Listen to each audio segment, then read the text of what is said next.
Partner बैठ के कथी करबे?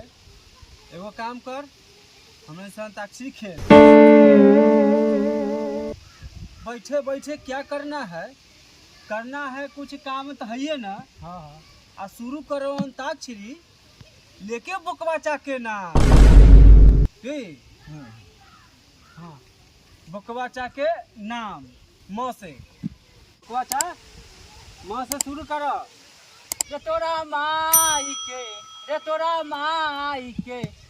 माई के हम प्रणाम करियौ रे, तोरा माई के हम प्रणाम करियौ रे। रस आलो रे अब्बू। राजा राजा राजा कर जम समाजा, उठा लो तनी कोरा भेटाई खूब मजा। अब बहिया में कसी के सैया मारे लो कच्चा बहिया। अब खस आलो खस गो।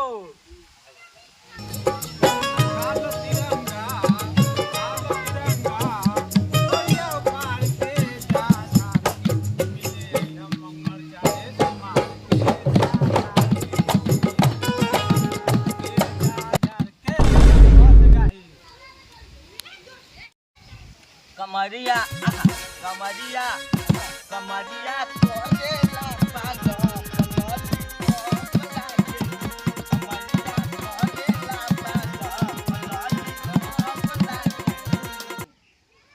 अब अला बारी ल से तू गावा।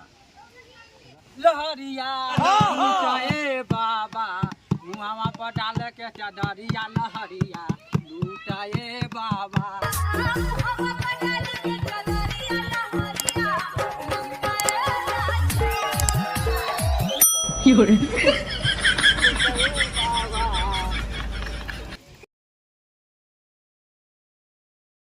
बस गबजो,